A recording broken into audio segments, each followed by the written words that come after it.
of the heavens and the earth, Lord. The living God, the Holy One. Say you are. Bien-aimés, ce matin, le message que je vais en fait donner à chacun, que je vais libérer ici ce matin, c'est une... vous savez, il est important d'être instruit dans tous les domaines. Il est important d'évaluer aussi sa santé spirituelle. Il est important de savoir où est-ce que nous en sommes, où est-ce que tu en es avec le Seigneur. Amen. Où suis-je dans ma communion, dans ma relation avec Dieu, dans mon service? Où suis-je? À quel niveau je me situe avec mon Dieu? À quel niveau je me situe? Cela est très, très important. Vous savez, la bonne santé, autant notre corps physique peut jouir d'une bonne santé, ou aussi être atteint par des maladies, notre vie spirituelle aussi peut souffrir de maladies spirituelles. Amen. Il est important de le savoir. Il est important de comprendre que nous avons deux vies. Nous avons la vie physique, la vie matérielle. Parce que c'est comme ça que Dieu nous a conçus. Et nous avons aussi la vie spirituelle. Donc, il doit y avoir un équilibre entre la vie spirituelle et la vie physique. Je dois savoir comment je me porte spirituellement, comme aussi comment je me porte physiquement. Parce que tu connais ton corps et que tu commences à avoir des céphalées, tu te dis, il y a quelque chose qui ne va pas dans mon corps. Et automatiquement, tu prends des dispositions, soit tu commenceras à prendre des cachets à la maison, et si ça persiste, tu vas voir un médecin. Et lorsque ça persiste, tu auras du mal à être fidèle à ton lieu de travail. Si tu es étudiant, tu auras du mal à aller, soit à l'école ou à l'université, qu'importe ton école.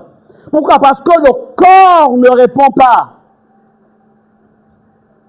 Et spirituellement parlant, lorsque nous sommes en bonne santé spirituelle, il y a des preuves.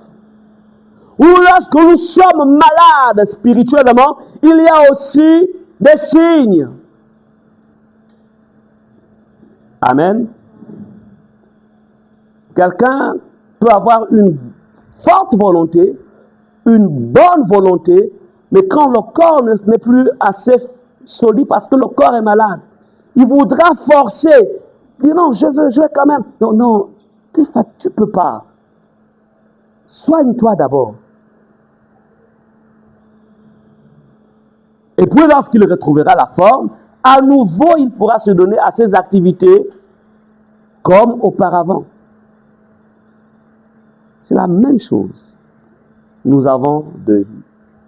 On a la vie matérielle, on a la vie spirituelle.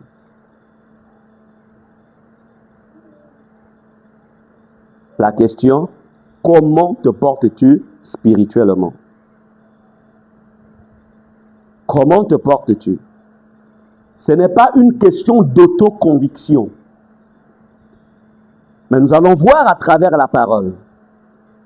Lorsque quelqu'un se porte, lorsque sa santé spirituelle est au haut niveau ou au bon niveau, nous allons le voir. Ouvrons ensemble 3 Jean. 3 Jean. Chapitre 1, au verset 2. C'est l'un des rares livres à avoir un seul chapitre. Un peu comme Jude aussi. 3 Jean, chapitre 1, verset 2. pour faire l'économie de ma voix, la ointe en lecture va nous lire cela. Je lis la parole de Dieu. Bien-aimé, je souhaite que tu prospères à tous égards et sois en bonne santé, comme prospère l'état de ton âme. Amen. Ici, c'est l'apôtre Jean qui révèle une vérité. Il dit, bien-aimé, tu enlèves le mot bien-aimé, tu mets ton prénom.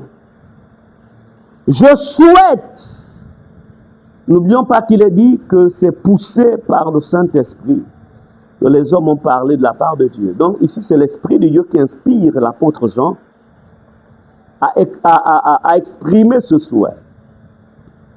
Je souhaite que tu prospères à tous égards et sois en bonne santé, comme prospère l'état de ton âme. Amen. Retenons ici bonne santé. L'apôtre Jean souhaite à l'ancien Gaius. C'était un ancien. On ne va pas rentrer dans des explications théologiques. Ici, il exprime un besoin ou une réalité qu'il aurait souhaité ou qu'il aimerait voir Gaius vivre là-dedans. Il dit, je souhaite que tu prospères à tous égards et sois en bonne santé. Quand nous étions encore sur le banc de l'école, on nous avait souvent dit que le « et » là, c'est une conjonction de coordination. C'est-à-dire, il n'y a pas l'un sans l'autre. Pour prospérer à tous égards, il faut être en bonne santé. Si c'est sur le plan physique, il faut être en bonne santé physique. Si c'est sur le plan spirituel, il faut être en bonne santé spirituelle. Comme pour dire, il n'y a pas de prospérité sans santé. Et parce que toute chose tire ses origines dans le monde spirituel, alors la santé spirituelle, elle est prioritaire pour que tous les autres marchent. C'est-à-dire que pour que les choses marchent sur le plan physique comme sur le plan spirituel, tu dois être en bonne santé. Amen. Il y a beaucoup qui se battent avec la vie. Il se lève à 6 heures. Il dort à 22 heures. Non, il rentre à la maison à 22 heures. Il travaille. Il passe son temps à travailler. Quelqu'un comme ça, quand il est malade spirituellement, il peut travailler pendant 20 ans. Il ne va rien récolter qui le permettra en fait de se distinguer dans la société. Mais en temps, il en donne autant à son bien-aimé qui se lève le matin et qui arrête le boulot à 15 heures, qui rentre et puis tout est terminé. Parce que s'il est en bonne santé spirituelle, tout ce que ses mains touchent prospère. La santé spirituelle, elle est la source du succès et de la réussite dans la vie. Ne l'oubliez pas. Négliger sa santé spirituelle, c'est décider d'être la queue dans la vie. Répète au nom de Jésus. Je refuse d'être la queue. Amen. Il y a certains qui diront, mais pasteur, moi j'ai déjà fini la vie. Là où tu me vois là, j'ai tout accompli, tout. J'attends seulement mon heure de départ. Mais tu as une génération. Tu as les enfants de tes enfants, les enfants des enfants de tes enfants. Eux, tu vas leur léguer quoi?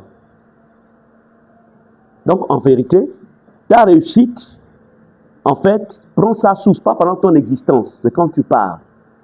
Qu'est-ce que tu laisses? Amen.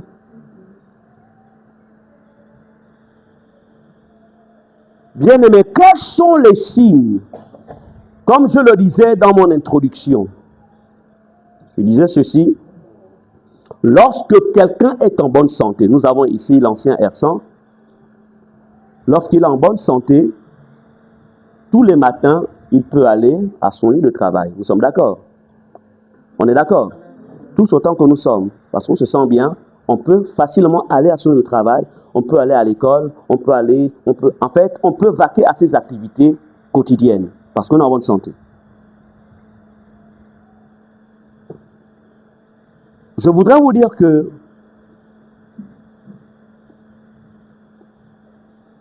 lorsque nous sommes venus en Christ, ce n'est pas nous qui avons choisi le Seigneur, c'est lui qui nous a choisis. Il dit, ce n'est pas vous qui m'avez choisi, mais c'est moi. Jésus a dit, nul ne peut aller au Père sans passer par lui. Amen. Donc comprenez que si nous sommes ici rassemblés, c'est parce que c'est lui qui nous a choisis. C'est lui qui nous a appelés à être à son service. Il nous a appelés pour le salut.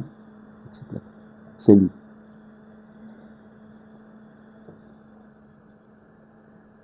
Donc, beaucoup parmi vous pensiez que le Seigneur nous a sauvés, ou nous avons adhéré, ou nous allons dans une communauté, ou bien on a donné nos vies à Jésus, c'est pour que, en fait, c'est pour que ma vie terrestre soit meilleure, ou que les choses changent dans ma vie.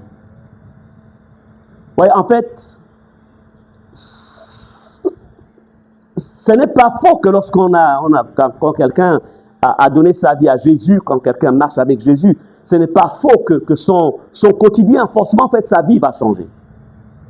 Mais ce n'est pas d'abord l'objectif. Dieu nous a sauvés, c'est pour le servir. Répétons, Dieu m'a sauvé, c'est pour le servir. Si vous ne comprenez pas cela, vous aurez vécu pour rien. Dès l'instant où tu donnes réellement ta vie à Jésus, retenez cela. Tu as donné ta vie à Jésus. Jésus est descendu en toi. C'est-à-dire que tu as fait de lui ton sauveur et ton Seigneur personnel. Tu es né de nouveau. Je voudrais vous dire ceci. Dès cet instant, ton nom est inscrit dans le livre de vie. Amen. Inscrit. Mon nom est inscrit dans le livre de vie depuis 1987, année où j'ai rencontré Jésus comme mon sauveur et mon Seigneur personnel.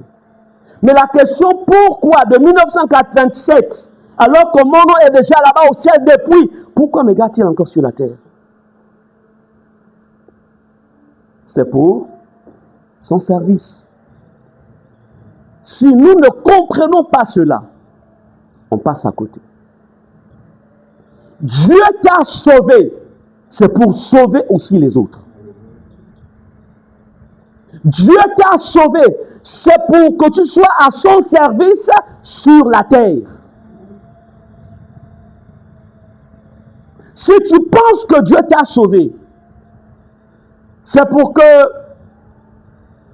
tu aies du travail, c'est vrai que c'est dans le package. C'est pour que tu te maries, c'est dans le package. C'est pour que tu aies des enfants, c'est dans le package. Que tu aies assez de maisons, c'est dans le package. Mais ce n'est pas d'abord la priorité. Dieu nous sauve. Dieu nous maintient sur la terre. C'est pour lui. C'est pourquoi l'une des preuves qui atteste que tu es en bonne santé spirituelle, c'est le fait d'aimer le séjour de la maison de Dieu. Répétons, aimer le séjour de sa maison.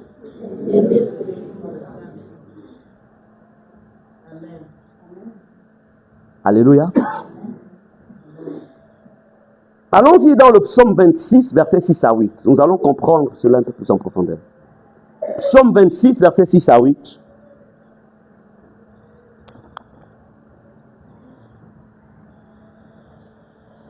La parole de Dieu déclare: Je lave mes mains dans l'innocence et je vais autour de ton autel, ô Éternel, pour éclater en action de grâce et te raconter toutes tes merveilles. Éternel, j'aime le séjour de ta maison, le lieu où ta gloire habite. Amen.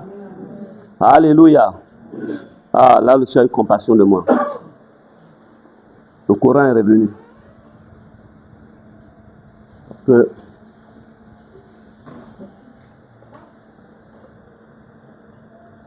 c'est important la lumière. Hein? Regardez comment l'atmosphère a même changé.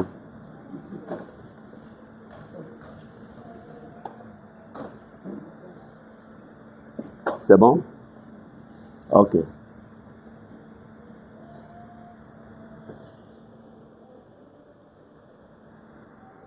Il faut arrêter ça, puis il faut réactiver. Il n'a pas encore pris le... On appelle ça comment? Le compresseur n'a pas encore pris.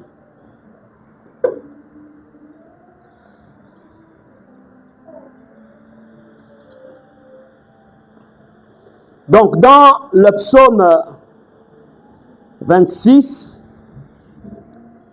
versets 6 à 8, nous lisons ce qui suit. Je lave mes mains dans l'innocence. Waouh!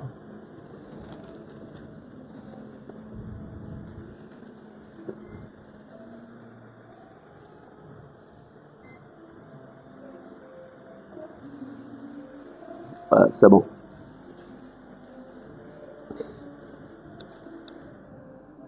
Je lave mes mains dans l'innocence. Ici, c'est David qui est en train de s'exprimer. Et je vais autour de ton autel. Ô Éternel, pour éclater en action de grâce et raconter toutes tes merveilles. Remarquons ici que David dit, il dit, je vais autour de ton autel. Ô Éternel, pour éclater en action de grâce et raconter toutes tes merveilles. Amen. Ok. Nous saluons le docteur Papi qui est là, mon éditeur. Dieu te bénisse. Ok, tu peux te mettre ici. Je ne peux pas activer.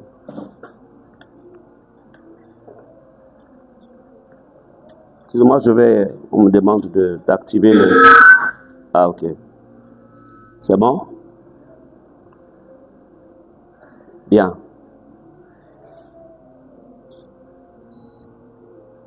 Ok.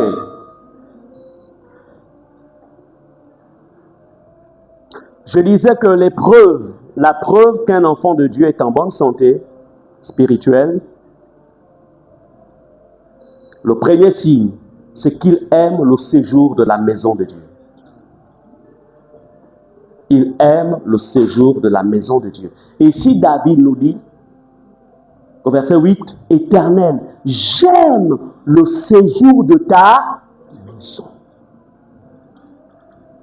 La question qu'on peut se poser, que tu dois te poser toi, est-ce que tu aimes le séjour de sa maison?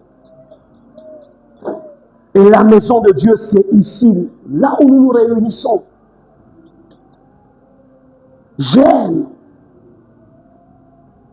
le séjour de ta maison. Il dit pour éclater en action de grâce. Il lui dit, et je vais autour de ton autel, ô Éternel.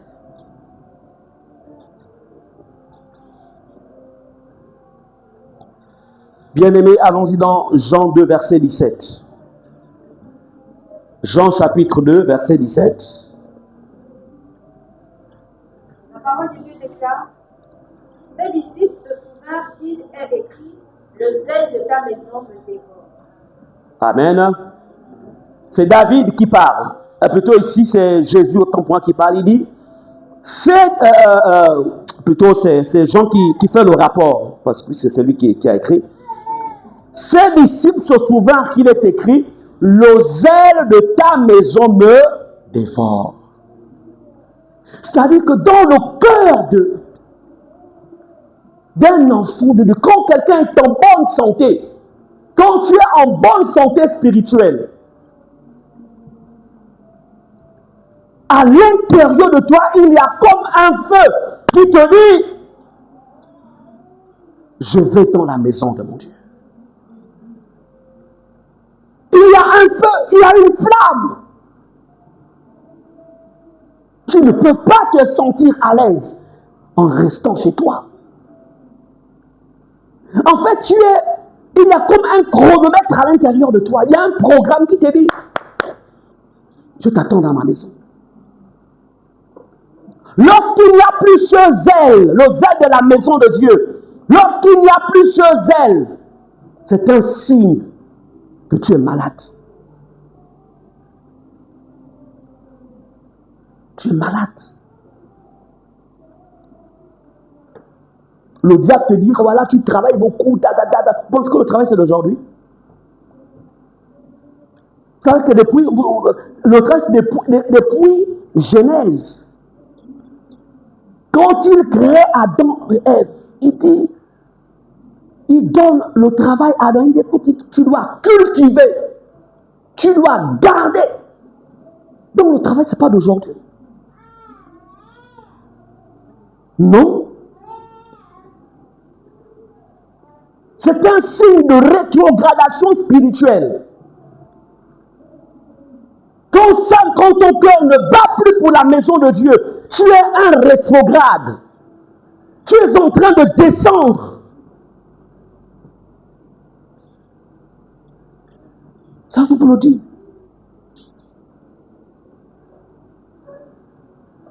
Nous avons accepté Jésus, nous étions jeunes. Tu quittes le lycée. Après, tu vas à l'église. Tu as devoir demain. Ça brûlait tellement. Et quand tu rentres, tu es sur tes cahiers. Et ça ne t'empêche pas de réussir. C'était des jeunes que Dieu avait sauvés, les années 80, dont nous faisions partie. J'avais des pères et des mères de famille.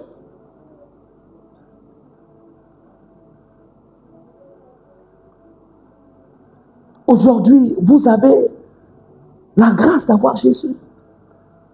Mais vous savez, Dieu fonctionne avec ce qu'on appelle la notion de relais.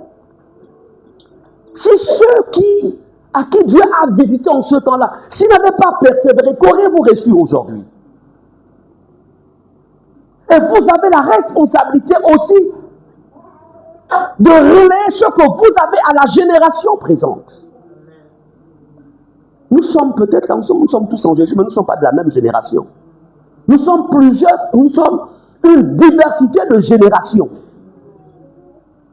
Tu dois toujours te poser la question, que dois-je, en fait, comment pourrais-je marquer ma génération? Comment pourrais-je? Amen. L'un des signes, l'une des preuves, le séjour de sa maison, ça doit prendre en toi. Il n'est pas normal que quelqu'un qui a par exemple 1 mois, 2 mois, bon, 1 mois encore, c'est un bébé, mais après 6 mois, même, je dis 6 mois, c'est même par rapport à maintenant. Parce qu'en ce temps-là, tu n'as pas besoin d'attendre 6 mois.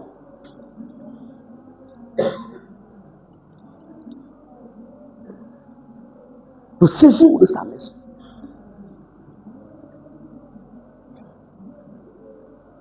Ici, dans Jean 2, 17, les disciples se souvinrent qu'il est écrit, le zèle de ta maison me dévore. Est-ce que le zèle de la maison de Dieu te dévore? Est-ce que ça te dévore? Est-ce que ça te dévore? La seule chose qui peut faire en sorte que tu sois absent de la maison de Dieu, c'est un programme qui ne provient pas de toi. Cela t'est imposé. Alléluia. C'est peut-être une maladie. Et même en ce temps-là, lorsqu'on était même malade, on allait à l'église, on dit certainement Jésus va me guérir. Amen. Il me guérira. On croyait tellement à la guérison divine. On croyait à la guérison. On savait que Jésus est là-bas. Il va me toucher. Croyez. Je voudrais encore une fois que vous compreniez. Encore une fois. Dieu ne nous a pas sauvés pour que nous restions dans nos maisons. C'est une erreur. Dieu ne nous a pas sauvés pour que nous ayons de belles vies en famille. Dieu ne nous a pas sauvés par les choses de ce monde qui sont passagères. Dieu nous a sauvés, c'est pour le servir. On commence à le servir sur la terre et nous continuerons là-haut dans les cieux. Ne nous y trompons pas. Ne vous y trompez pas. C'est une ruse du diable. C'est une ruse de ne plus avoir le zèle de la maison de Dieu dans ton cœur. Le zèle de la maison de Dieu. Nous avons cimenté ici, là. Il y a une équipe qui devait être là pour travailler avec les équipes qu'on a retenues. Mais quand le zèle de la maison de Dieu ne dévore plus les cœurs de plusieurs, même les engagements de certains ne sont plus, les gens ne peuvent plus observer leur engagement. Parce que le diacre, mon beau m'a fait part. Ceux qui devaient apporter main forte à ceux qui devaient travailler, aux techniciens qu'on doit payer. Et là encore, parce que les équipes n'étaient pas là, n'étaient pas à leur poste, il va falloir débourser de l'argent parce que l'équipe qui est venue travailler, ils ne sont pas chrétiens, enfin ils ne sont pas des nôtres. C'est une entreprise qu'on a prise. On devait réduire les coûts. Mais là, on est obligé de payer cette main-d'œuvre. Quand le zèle de la maison de Dieu n'est plus dans les cœurs, on est malade. Comprendre cela. C'est un signe de maladie spirituelle. Attention.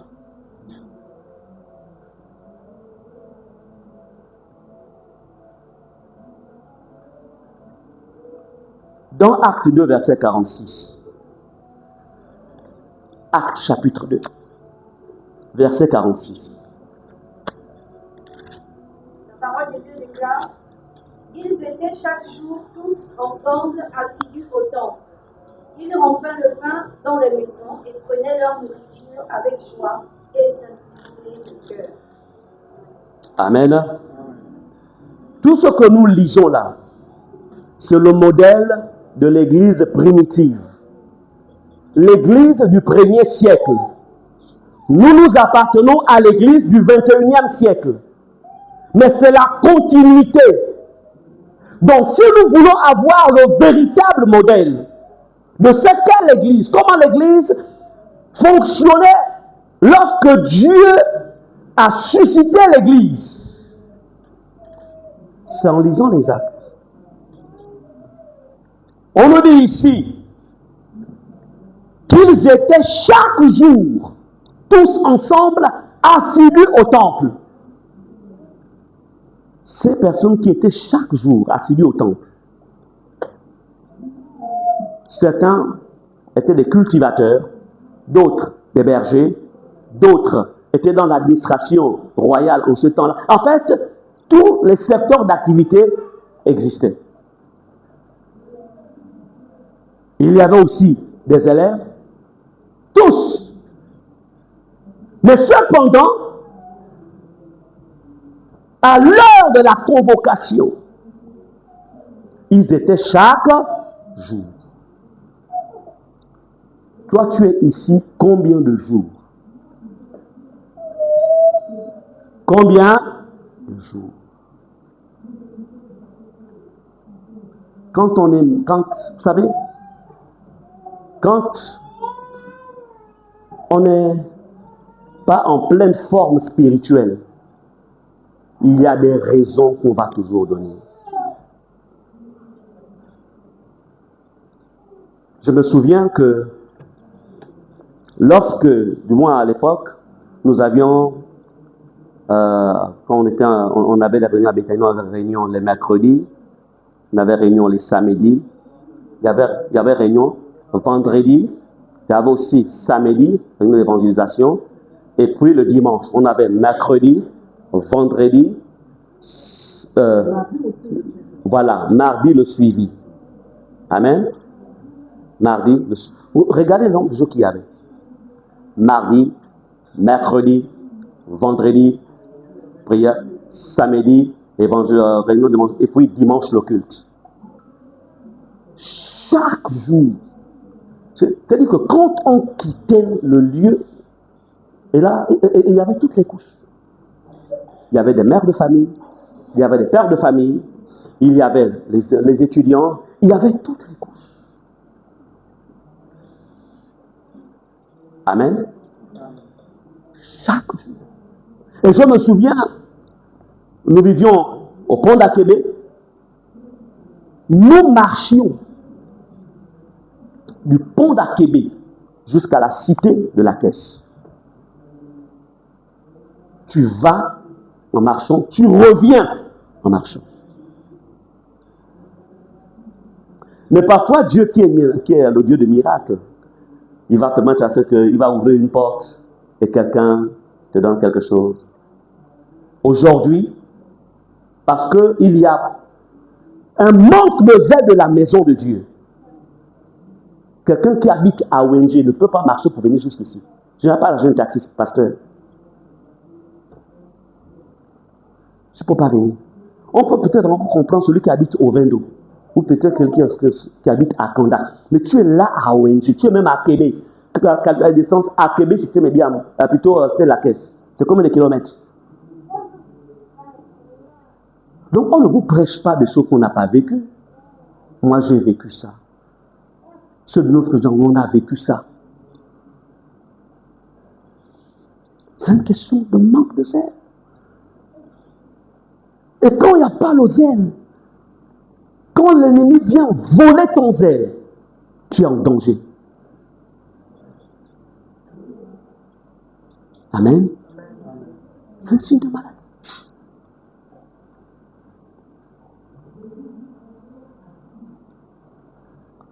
Vous savez ce que ça veut dire être amoureux?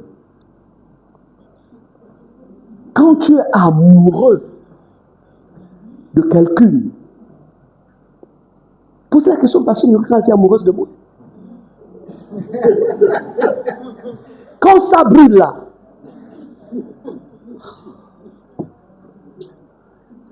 bon, c'était réciproque. C'est-à-dire que tu dors, tu rêves l'objet de ton amour. Amen. À l'époque, il n'y avait pas de portable.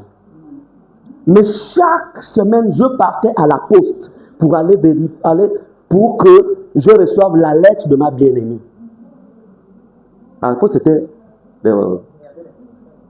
oui, mais peut-être téléphone fixe. C'était un luxe pour nous, téléphone fixe. Il fallait aller dans les bureaux, aller t'appeler, tout ça, donc c'était compliqué.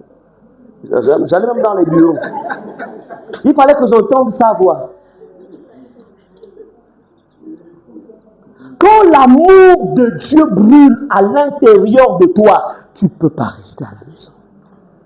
Ça, je vous le dis. L'amour de Dieu, quand ça brûle dans le cœur, tu ne peux pas.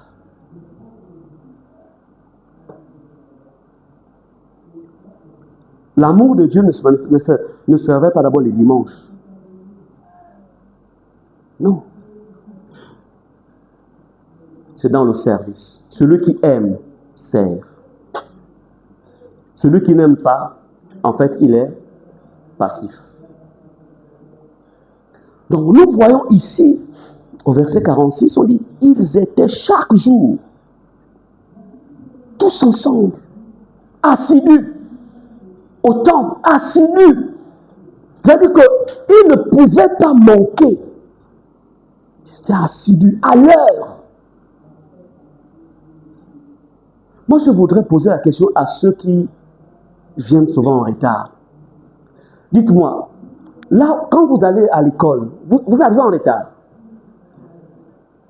Dans vos lieux de travail, vous arrivez en retard. Maintenant, il peut arriver que tu arrives en retard 1, 2, 3 fois, ça peut arriver.